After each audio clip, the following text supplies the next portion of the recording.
Capital Deportivo, con Pedro Díaz.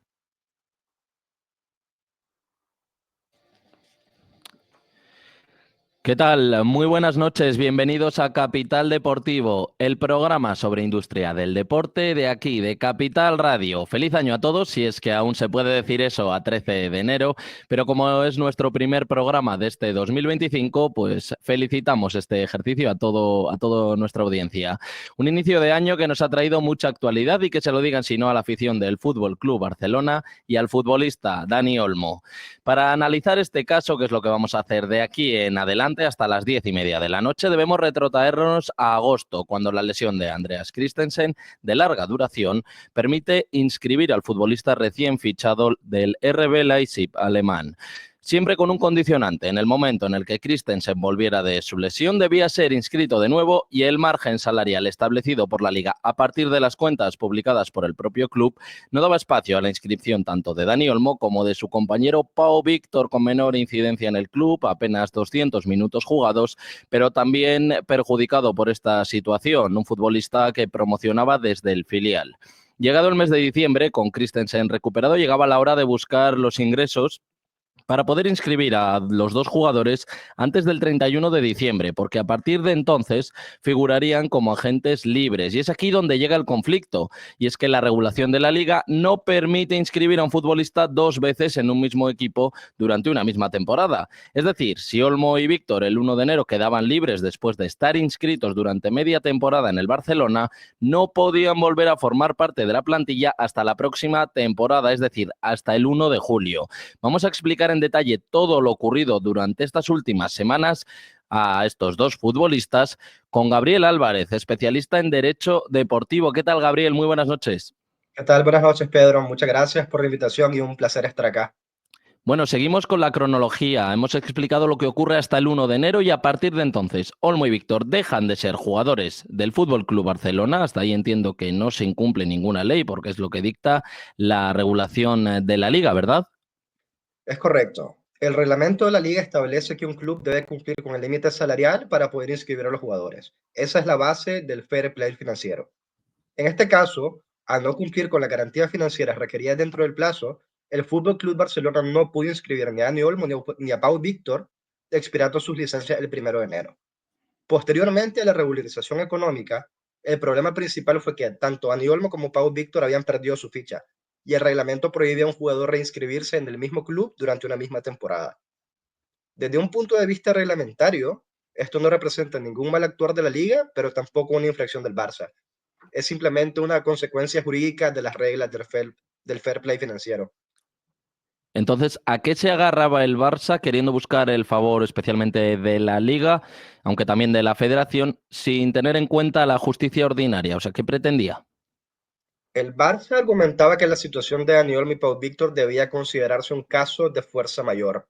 El club sostenía que las restricciones financieras que le impidieron mantener a los jugadores inscritos estaban fuera de su control, apelando a una interpretación bastante flexible del reglamento. En mi opinión, este argumento carece de validez, ya que los hechos de fuerza mayor deben ser por naturaleza imprevisibles e inevitables. Ambos futbolistas fueron fichados en agosto, sabiendo que su ficha vencía en diciembre, y no veo cómo estas circunstancias puedan tener la característica de la imprevisibilidad. En segundo lugar, el Barça apeló al derecho fundamental de los jugadores a ejercer su profesión, argumentando que impedir su inscripción vulneraba su derecho al trabajo. Tampoco soy personal defensor de este argumento, ya que esto permitiría inscribir a un jugador ante cualquier situación, desvirtuando todo el mecanismo regulatorio del mercado de fichajes. Los Mm. equipos pueden comprar y vender a jugadores en cualquier momento, desmantelando plantillas completas a mitad de temporada. Mm. Finalmente, avanzamos. El día 3, el Fútbol Club Barcelona entraba en esa regla del 1-1, es decir, podría fichar en la ventana invernal, pero eso sí, no podría inscribir a ninguno de estos dos jugadores. ¿Por qué? Ok, la regla 1-1 permite que un club que ha superado su límite salarial inscriba jugadores, siempre y cuando genere ingresos equivalentes al coste de sus nuevas incorporaciones. Pero esta regla no afecta a la prohibición de reinscribir a jugadores que ya habían sido dados de baja. Esto Mm. significa que teniendo aún el dinero necesario El Barça podría comprar a Haaland, Mbappé, Juan Barrera, Harry Kane, inscribirlos, pero no podría inscribir a Olmo y Víctor, que ya son a día de hoy jugadores del Barça. Esta anomalía, por así decirlo, esta aparente incoherencia de esta norma es el principal argumento del Barça para elevar el caso ante el Consejo Superior de Deportes. Y el día 4 ambos quedaban fuera de la convocatoria para la Supercopa y el Fútbol Club Barcelona se ponía en manos del gobierno, lo que has comentado, y del Consejo Superior de Deportes, que es dependiente de este ejecutivo. Es correcto, el Barça buscaba una medida cautelar urgente sin darle posibilidad a la Liga y a la Real Federación Española de Fútbol de alegar nada al respecto para buscar la reinscripción temporal de los futbolistas mientras se resolvía el caso de fondo. Después de mucho esperar, el CSD concede la cautelar que pedía el Fútbol Club Barcelona para reinscribir a Olmo y a Víctor hasta que se resuelva el caso, ¿no? Define la cautelar. Lo primero, ¿qué es esta medida cautelar y por qué el CSD la concede? Ok, una medida cautelar es una resolución temporal emitida por la autoridad que conoce el caso para proteger los derechos de las partes mientras se resuelve el fondo del asunto. El fundamento principal de la cautelar es que de no concederse, los derechos de las partes podrían verse afectados de forma irreversible e irreparable, incluso si se les diera la razón posteriormente al finalizar el caso. No obstante, desde el punto de vista jurídico, es interesante también valorar el daño irreparable que la cautelar le podría causar a terceros no involucrados en el proceso, específicamente los equipos que durante los próximos meses jueguen contra el Barça. En caso de que finalmente se decida que el Barça no tiene la razón, estos terceros equipos que jugaron contra Dani Olmo, ni vaya a decir que Dani Olmo haya marcado, podrían alegar que el daño que les causó jugar contra Dani Olmo fue irreparable. Claro, pero ahí entramos en un conflicto judicial que la justicia sabemos que siempre todos los procesos se alargan y el fútbol es una cosa que va cada semana. Tenemos prácticamente 3 partidos cada equipo, estos que juegan en la élite, competiciones europeas y demás. Con lo cual eso, personalmente ya como opinión, ¿cómo crees que puede solucionarse si se alarga tanto en el tiempo? Históricamente, la FIFA y las federaciones del mundo han intentado que este tipo de temas no se ventilen en la justicia ordinaria, justamente como una crítica a los procesos retrasados de la justicia ordinaria y se esperaría procesos más expeditos en las vías directamente deportivas, como son la liga y la federación. No obstante, en este momento el Fútbol Club Barcelona se encuentra agotando todos los cartuchos disponibles y al no conseguir una respuesta favorable ni de la liga ni de la federación, no le quedó otra que recurrir a los juzgados mercantiles y al CSD. En principio, como te comenté, la FIFA no tiene una postura muy favorable de que se recurra a la justicia ordinaria. No obstante, poco puede hacer porque eso al final depende de la legislación nacional de cada país. Y en este caso, España, la ley española permite que juzgados mercantiles puedan conocer este tipo de asuntos. Hmm. Más allá de lo que se agarra el CSD, que ahora volvemos un segundo al tema, ¿esto no sienta un precedente porque había una especie de entente cordial entre los clubes de, oye, la justicia en el fútbol se rige en base a los ordenamientos de FIFA, de UEFA, de las ligas y así bajando jerárquicamente? Pero si un club decide ir a la justicia ordinaria, ¿no sienta un precedente para que cualquier club en cualquier momento vaya? Podría decirse que sí, ya que confirma la potestad que el CSD siempre tuvo para intervenir en decisiones relacionadas a la inscripción de jugadores. Solo que en este caso, el particular interés es que la decisión del CSD es contrario a sus dos organismos anteriores, que son la Liga y la Federación Española. Y esto abre una nueva puerta a que otros clubes recurran a medidas similares en casos de conflictos con la Liga. Y con este caso de Pau Víctor y Dani Olmo, el CSD tuvo un cambio de criterio porque el propio CSD en 2014 rechazó la licencia al Getafe para la inscripción de Pedro León, que tenía Ujú. argumentos muy parecidos que los que está teniendo el Barça ahora, por lo menos en el ámbito del derecho a la profesión y al derecho laboral de los jugadores, y en ese caso decidió en contra y en este caso decidió a favor. Y la pregunta obligada ahí es, entonces, ¿en qué lugar queda la justicia, el reglamento que sigue el mundo del fútbol? Porque si a partir de ahora los clubes tienden a acudir a este tipo pues de mecanismos, de externos, de la justicia ordinaria y demás asuntos. ¿En qué lugar quedan FIFA, UEFA como organizaciones? Y no hablemos de las federaciones de cada país o competiciones privadas como la Liga. A ver, siempre ha habido una tendencia, tanto dentro como fuera de la cancha, que es más fácil pitar a favor del equipo grande.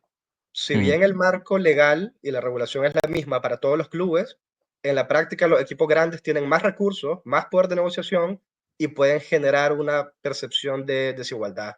Esto no implica que necesariamente haya una discriminación sistemática, solo, en mi opinión, refleja una cierta disparidad en una capacidad de defensa entre clubes. Hmm. Ahora volveremos a todo el tema de la desigualdad, la disparidad entre clubes, pero volvamos a la decisión del CSD, que como hemos comentado ya, finalmente sí que concede la cautelar. Es verdad que Olmo y Pau Víctor no pudieron jugar la semifinal, pero sí la final, y el CSD eso, concedió la cautelar al Fútbol Club Barcelona. ¿Cuál es la justificación del Consejo Superior de Deportes? ¿A qué se agarra desde el punto de vista de la justicia? Ok, el Consejo sacó un comunicado de una página diciendo que provisionalmente otorgaba la cautelar mientras duraba el proceso, básicamente en virtud de dos razones. Número uno, diciendo que si acaso al final del proceso se le da la razón al Barça, no haber permitido inscribir a Olmo y Víctor le hubiese causado un daño irreparable tanto al club como a los jugadores. Más allá de lo deportivo, de no jugar esos partidos, el daño económico que el Barça pierda a Olmo como agente libre a este momento de la temporada sería histórico en los daños Mm. económicos sufridos por el Fútbol Club Barcelona. Y en segundo, aparte del daño que tendría Olmo, particularmente, pero también Víctor, de no poder ser convocado a selecciones nacionales.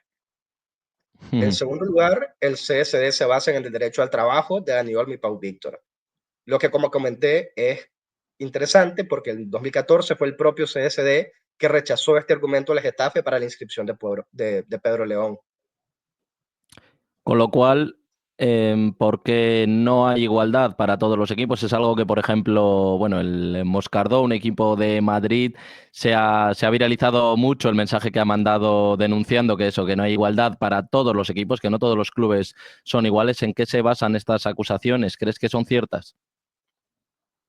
Entiendo las críticas porque se basan en la percepción de que los clubes grandes reciben un trato preferencial, mientras que los clubes pequeños no tienen acceso a los mismos recursos legales ni a la misma visibilidad mediática para presionar a las autoridades de la misma forma que podría presionar el Fútbol Club Barcelona. Es un tema complicado porque podría ser claramente un trato preferencial ante los clubes grandes, pero yo optaría por tener más fe en el marco regulatorio y en los organismos porque los dos principales entes en contra de la inscripción de Olmo y Víctor son la Liga y la Real Federación Española de Fútbol.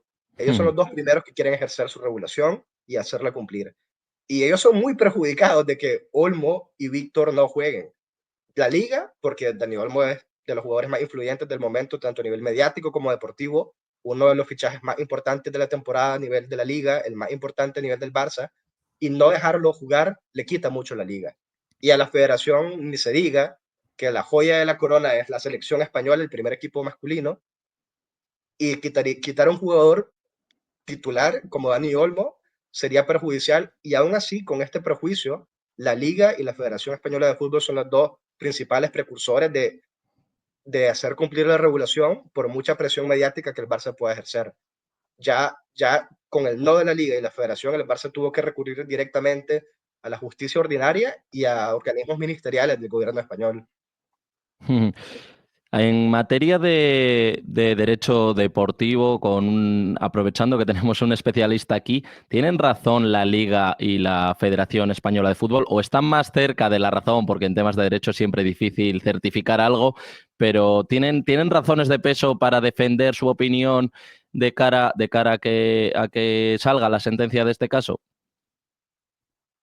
Dentro, de momento, yo me inclinaría más a la posición de la Liga y la Federación. Hay una ventana de plazos. El Barça no debería justificar casos de fuerza mayor estando en diciembre si sabían desde agosto que esto podía pasar.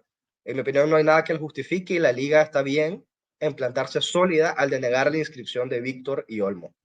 El tema más allá, el tema ahora es si esta normativa hace sentido o no. Y creo que lo que el Barça va a intentar o no, va a intentar ante el CSD, es justificar que la norma que el Barça incumplió no tendría por qué existir.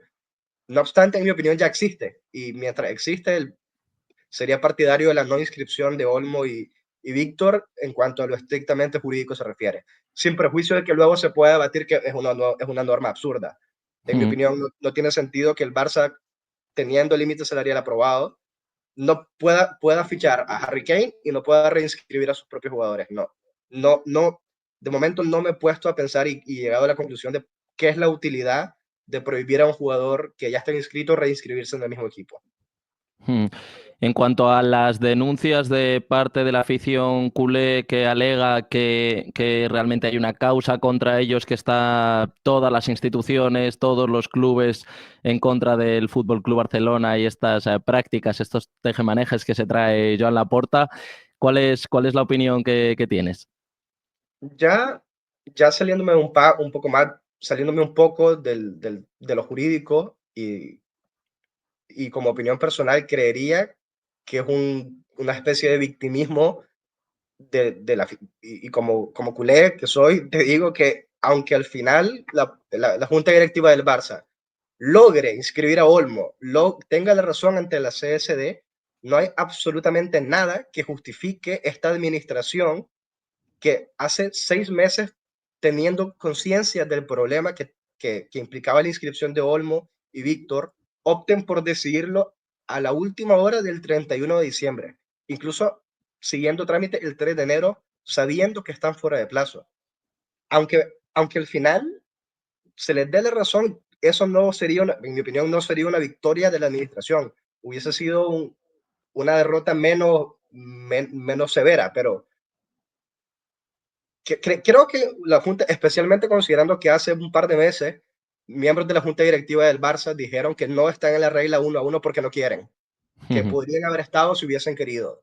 Y no puedes dar declaraciones como esa y en diciembre estar a última hora inscribiendo a tu jugador y a tu fichaje principal de la temporada. Entonces, creo que más allá de discusiones históricas del equipo que apoya las instituciones, el equipo contra que van las instituciones, la situación actual es que el Barça no ha actuado bien administrativamente. Y se le dé la razón al final o no, eso es un hecho que para atrás no se puede borrar.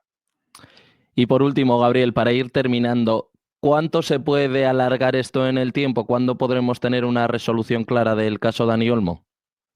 En principio, el Consejo debería fallar en 3 meses. En 3 meses ya debería haber o una confirmación de la cautelar, que sería una inscripción definitiva, o un rechazo de la pretensión del Barça y sería dar de baja la inscripción a Olmo y a Víctor.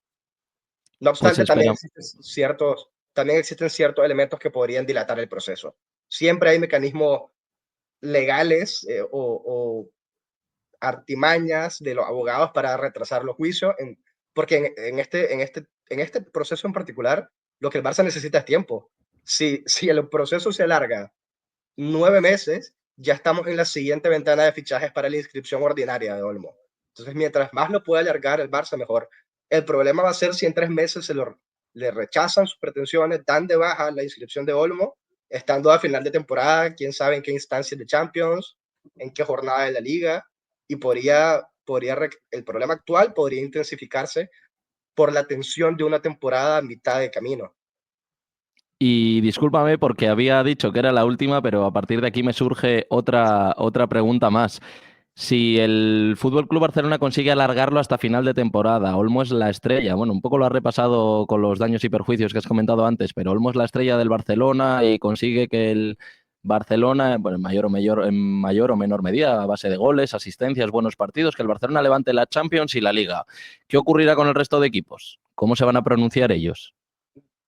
Eso dependerá mayormente del resultado final. A ver, no, de entrada va a haber pronunciamientos en contra como ha habido desde el minuto 1, con el Moscardó, el Athletic, el Atlético, y los pronunciamientos al final de temporada se decía como se decía el caso de Olmo, va a haber crítica y va a haber pronunciamientos en contra de la cautelar que se otorgó ahora en enero.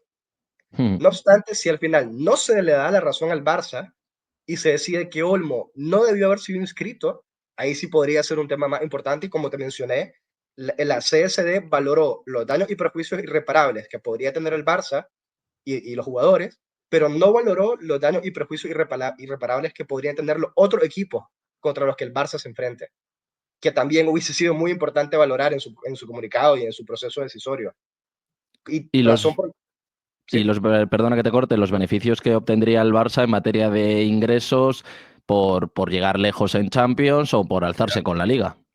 claro, por cada fase de Champions hay una bonificación adicional, por la posición en la liga, en caso de que Olmo explote y sea el mejor jugador de la plantilla, que para mí es muy cerca de serlo, el impacto mediático, la venta de camisetas, todo el lucro, no es solo lo que el Barça va a se salva de perder, sino el potencial económico altísimo que puede ganar con la inscripción de un jugador como Dani Olmo en su plantilla.